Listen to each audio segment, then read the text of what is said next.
चलो मुंबई, चलो मुंबई, चलो मुंबई. मोफत वीज मिळालीच पाहिजे या घोषणेसह पाटण तालुक्यात आता मोठ्या जनआंदोलनाची हाक देण्यात आली आहे. मनसे तालुकाध्यक्ष गोरख नारकर यांच्या वतीने पाटण तालुक्यातील जनतेला या पदयात्रेत सहभागी होण्याचे आवाहन करण्यात आले आहे. कोयना धरण आणि वीज निर्मिती प्रकल्पामुळे संपूर्ण महाराष्ट्र उजळून निघत असताना त्याग करणाऱ्या पाटण तालुक्यातील जनतेलाच वीज समस्यांचा सामना करावा लागत असल्याची तीव्र भावना आता नागरिकांमधून व्यक्त होत आहे. याच पार्श्वभूमीवर पाटण ते मुंबई मंत्रालय अशी पदयात्रा काढण्यात येणार असून ही पदयात्रा शुक्रवार दिनांक 15 मे 2026 पासून सुरू होणार आहे. आंदोलनकर्त्यांच्या म्हणण्यानुसार पाटण तालुक्यात हजारो मेगावॅट वीज निर्मिती होत असतानाही स्थानिकांना वारंवार वीज खंडित होणे, वाढती वीज बिले, स्मार्ट मीटरची सक्ती आणि बंद घरावरही आकारले जाणारे सर्व्हिस चार्ज अशा अनेक समस्यांना सामोरे जावे लागत आहे. वीज आपल्या हक्काची, तालुक्यातील जनतेच्या त्यागाची हा मुद्दा घेऊन नागरिक आता रस्त्यावर उतरणार आहेत. मनसे तालुकाध्यक्ष गोरख नारकर यांनी सांगितले की ही लढाई कोणत्याही पक्षासाठी किंवा राजकारणासाठी नसून पाटण तालुक्याच्या स्वाभिमानासाठी आहे.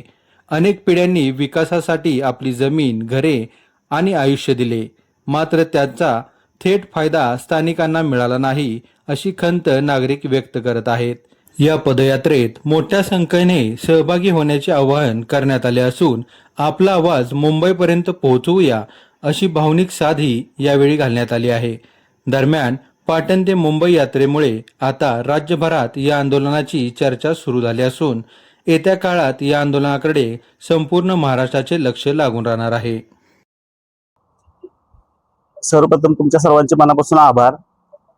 आणि आपण पाटण तालुका सर्वसामान्य आणि सर्व पाटण तालुक्यातल्या जनतेला घरगुती वापराची वीज कायमस्वरूपी माफ व्हावी या मागणीसाठी आपण 15 मे 2026 रोजी पासून पाटण ते मुंबई मंत्रालय पायी आपण जात आहे.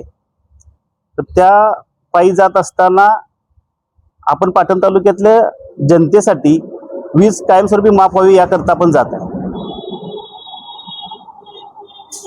ते जात असतानाचे कारण असं आहे की पाटण तालुक्यामध्ये मोठ्या प्रमाणात कोयना धरण असेल, पवनचक्की असेल किंवा आता नवीन येणारे प्रकल्प जे असतील त्यांच्या माध्यमातून वीज निर्मिती ही मोठ्या प्रमाणात होत आहे.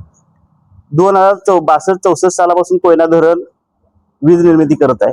त्याच्यामध्ये हजारो कुटुंब म्हणजे हजारो कुटुंबाचं स्थलांतर दुसरीकडे करण्यात आलेलं आहे. आणि ते करत असताना पवनचक्की सुद्धा बनवत असताना हजारो एकर लोकांनी जमीन दिलेली आहे. आणि त्याच्या ह्या सर्व वीज प्रकल्प पाटण तालुक्यामध्ये मोठ्या प्रमाणात होत असल्यामुळं आमची एक छोटीशी मागणी आहे की पाटण तालुक्यातल्या जनतेला घरगुती वापराची वीज या सरकारनं, या शासनानं माफ करावी. यासाठी आम्ही ही खरं तर पदयात्रा काढलेली आहे.